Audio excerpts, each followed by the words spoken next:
¿Y cómo van los avances de la mesa ejecutiva, que lo firmó hace poco el presidente de la República con el alcalde de Lima y algunos ministros más? Justamente esa es otra buena iniciativa de parte del Ejecutivo, lo cual demuestra que sí hay voluntad política, lo que ha faltado durante tantos años, porque todo esto hemos hablado en N años, en diferentes oportunidades, todos los que estamos ligados al tema, pero nunca hubo la voluntad política de, una cosa es decirlo y otra cosa es hacerlo. Acá sí veo voluntad política de hacerlo. Entonces el Ejecutivo ha creado lo que se llaman las mesas ejecutivas para diversos sectores, mesas ejecutivas donde se reúnen los ministerios correspondientes que tienen facultades en el tema con la sociedad civil organizada. Llámese fundaciones como la nuestra, Luzambar, Lima Como Vamos, Cruzada Vial, Sociedad Nacional de Industrias, la CONFIEP, es decir, todos los actores sociales con las autoridades en mesas donde se discuten los temas de tránsito, movilidad y transporte, para plantear cuál es la problemática y cuáles serían los posibles escenarios de solución. Y entonces en ese momento el moderador de la mesa, que es el Ministerio de Economía y Finanzas, solicita a la autoridad correspondiente, ok, para la próxima reunión me trae usted un informe sobre lo que está solicitando tal o cual persona, propuesta de solución, una ordenanza, un proyecto de reglamento de decreto supremo para solucionar los problemas. Las necesidades de la policía de tránsito, totalmente abandonada y descuidada, necesita mucho recurso. También se plantean las necesidades de la policía, del SAT, de la municipalidad, del Ministerio de Transporte. Entonces es una mesa muy abierta. ¿Y eso va a tener una fecha límite de resultados? ¿Van a presentar un informe general de todo eso? Parece que lo han dejado abierta, sin lo fecha. Cual me parece razonable, porque es tan grande la problemática que es difícil encasillarle a un periodo de tiempo. Pero digamos, ¿las conclusiones van a ser presentadas ante la sociedad o van a ser para solamente solucionar los problemas de cada entidad? Debieran ser inicialmente presentadas a la autoridad correspondiente, pero sí creo que sería una buena recomendación de que se conozcan, ¿no? Claro. Los resultados. Estas son las propuestas generadas de la mesa ejecutiva para movilidad, para transporte, para turismo, para lo que fuere. Además, tenemos que tener la costumbre de poder fiscalizar y auditar a nuestras autoridades. Por eso es que el Perú, por ejemplo, tiene un déficit de planificación. No tenemos la costumbre de planificar. El último plan urbano caducó en el 2010.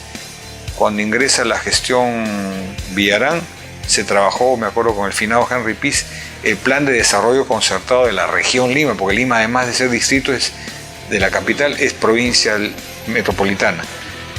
No había plan de desarrollo concertado de la región, se hizo. Y luego, derivado de ese plan, tenía que haberse el plan urbano de Lima, el famoso Plan MA. Al 2035, te recordarás ese documento. Correcto. Que no lo quiso aprobar el Consejo saliente. Y el documento fue un cajón. Entonces ahora tengo entendido que la gestión Muñoz ha rescatado el documento, lo están revisando y actualizando, evidentemente, porque fue hecho entre el 2011 y el 2014 o 15. Entonces lo están revisando para sacar un plan urbano de Lima al 2050, esperemos, que sirva como la gran plataforma y poder que las autoridades lo ejecuten y fiscalizar, porque los planes de desarrollo son vinculantes, pero hay autoridades que no les gustan los planes porque justamente los pueden fiscalizar con ellos. Oiga, acá dice en el plan que usted debió hacer la vía Pasamayito, no Pasamayito. ¿En qué avance está? No se ha ejecutado. Para eso sirven los planes también, para poder fiscalizar y auditar a nuestras autoridades. Sí, yo creo que también, aparte de todos estos planes y todas estas revisiones de proyectos, es necesario también obras en infraestructura, ¿no? Hay un déficit de infraestructura, pero no son pues pequeños bypasses en el medio de la ciudad. Hay dos obras importantísimas que ya tenían que haberse ejecutado hace más de 40 años. El anillo vial norte y la nueva Panamericana. Entonces, ese anillo vial norte es un proyecto que ya tengo entendido que le han dado la aprobación en el MEF, no sé en qué momento lo van a ejecutar. Y la otra es la nueva Panamericana, que entra en San Bartolo y sale en Ancón. Una persona de La Molina utilizando ese anillo vial norte llegaría en 15 minutos del aeropuerto. Cuando Lima se fue creciendo, alguien en algún momento creó la vía de evitamiento. Como su nombre le dice, ¿para qué son las vías de evitamiento? Para evitar pasar por el centro de la ciudad. Así es. Pero la vía de evitamiento no evita nada. Igual la Panamericana ya no es Panamericana, es Avenida Panamericana, ya no es una carretera nacional, ¿no es cierto? Y así está cada vez peor, al sur. No se respeta el derecho de vía, va a terminar siendo todo ciudad y va a tener que crear una nueva Panamericana. Solamente con esas dos obras se alivia 60% del tráfico en la ciudad de Lima. Las tiene que hacer el Ministerio de Transportes. No hay recursos, el municipio no tiene plata ni para peinarse. Pero como a veces la tentación de los alcaldes es mostrar cemento, porque la gente dice que el que no hace cemento es un vago, Y no es cierto, hay muchísimas cosas que se hacen sin necesidad de hacer cemento. Hay un déficit más o menos de 700 kilómetros de infraestructura vial en la ciudad de Lima, pero no son pequeños bypasses ni ovalitos, no, son esas grandes obras que conectan la ciudad, evitan y se forman anillos. Y sin tomar en cuenta el tren, la línea 2 del metro. La línea 2 del metro es parte de lo que es la línea 2, la 3, la 4 y todas las que vengan, ¿no es cierto?, que necesita la ciudad como obras de infraestructura. Pero, por ejemplo, otras obras que tienen que ver con la ciudad, el tema de la logística urbana. Tanto se habla de la restricción, que cierren a los camiones, que no circulen, ¿para beneficiar a quién? ¿A quién beneficia la restricción de circulación de vehículos de carga? ¿Al vehículo particular? Al 3% de los viajes en Lima. En el orden de prioridades de la movilidad, primero es el peatón, el ciclista, ¿no es cierto?, el transporte público urbano, carga y finalmente el automóvil privado. La carga tiene más importancia que el privado. Indudablemente. Entonces, cuando tú hablas de restricción de circulación, el abecedario de la logística tiene igual que un abecedario de la A a la Z. La Z es la restricción de circulación, pero primero tienes que hacer todo lo demás, pues. Entonces hay un estudio que encargó el Ministerio de Transportes, cuando en el 2015 se quiso implementar lo mismo, cuando ingresó Castañeda y nosotros dijimos, aguante, hicimos un foro de logística, trajimos expertos y el Ministerio encargó un estudio que se llama el DUM, Distribución Urbana de Mercancías. Que dicho sea paso, muchas de las cosas que les hablo están en nuestra web, www.transitemos.org. Ese estudio de distribución de mercancías tiene acciones de corto, mediano y largo plazo, pero una de las más importantes es que Lima no tiene plataformas logísticas en los 3 puntos cardinales de acceso a la ciudad: Lurín, Ancón o quizá Pucusana, donde los camiones puedan descansar, donde tú puedas bajar los productos perecibles y ponerlos en refrigeración mientras abres el horario de la ciudad de Lima, ¿no es cierto? Pero en este momento restringir a dónde paran los camiones, al lado de la carretera. Informalidad, no hay baños, es decir, crearía polos de informalidad por todas las zonas de Lima. Entonces, para hacer las medidas de restricción, primero hay que hacer las plataformas logísticas. Lima se divide en anillos de 20 kilómetros. Las plataformas más grandes están a 60 kilómetros. Con Pucusana, en carretera central hay que buscar lo que es difícil de encontrar terreno. Y luego segundos anillos con segundos almacenes a los 20 kilómetros y almacenes urbanos. ¿Tú te acuerdas que las cervecerías tenían los depósitos distritales de cerveza? Ese concepto que se aplicó debió permanecer. Toda esa logística urbana también es una acción muy importante que aliviaría el tráfico.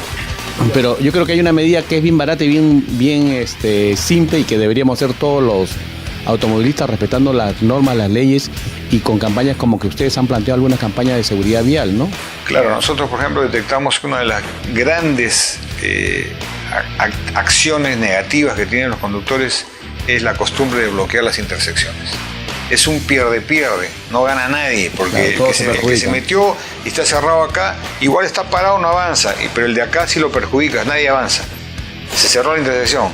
¿Quién ganó? Nadie, todos perdieron. Entonces, nosotros detectamos que en el manual de señales de tránsito del Perú no había la señal no bloquees el cruce. Y una de las acciones que realizó la Fundación fue crear la señal. 2 años de proyecto, que la ley, que esto, que lo otro, se creó la señal con su sanción, creo que la G70, es sancionado.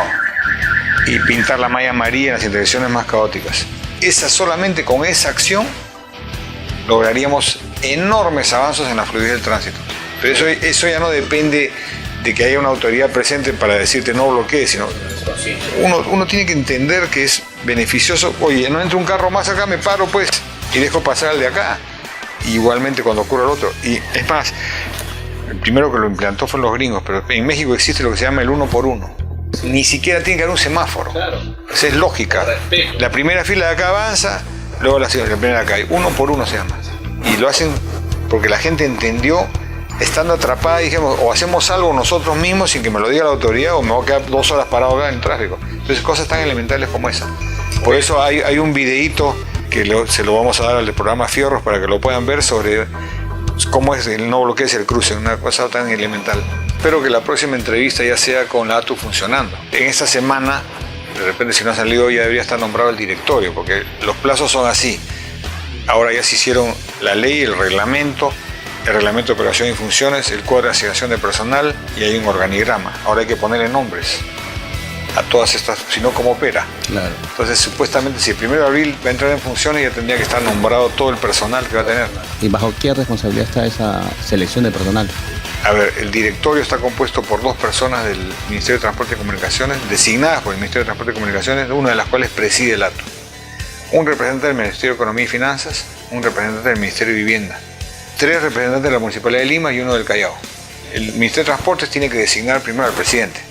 ¿Quién va a presidirlo? O sea, alguien del entorno del Ministerio de Transportes y el otro representante, y así cada entidad. ¿Y la sociedad privada no va a participar? En el organigrama se contempla y la ley dice que tiene que haber una comisión consultiva que la debe integrar el representante de la sociedad civil organizada.